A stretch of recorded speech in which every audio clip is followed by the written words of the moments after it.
Tokenization is the idea of using then smart contracts or tokens on chain to be able to that represent, say, an underlying security. And so then that tokenized security is a security and would be subject to SEC rules by law.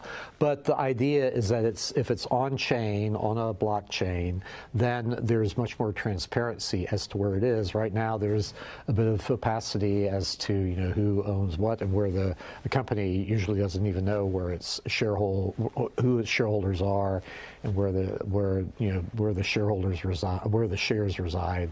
So tokenization has the benefit of potentially having, instead of T+1 now trade date +1 for clearance and settlement, the prospect of maybe T0 now, depending on the instrument, and we have to think about netting and all sorts of other things with respect to some instruments.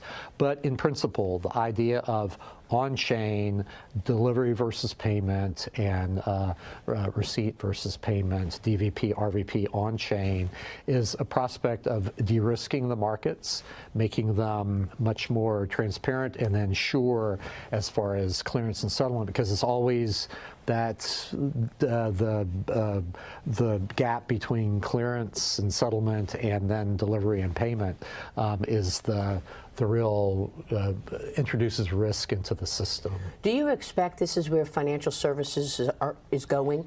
Are the major banks and the brokers out there today moving increasingly toward tokenization? Oh, absolutely, and it's the way the world will be.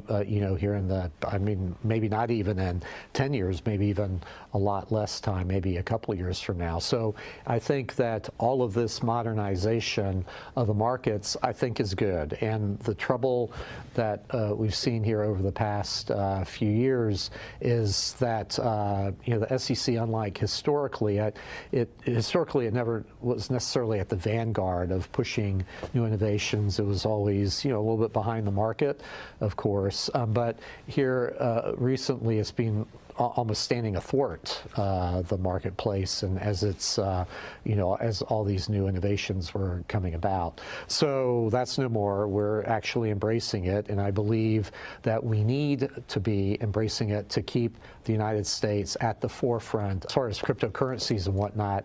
There were really only 2 countries in the world here in the last few years that were working to make cryptocurrencies illegal, and that was Communist China and the U.S. through the SEC. So that's changed. It's a new day now, and so we want to embrace this new technology.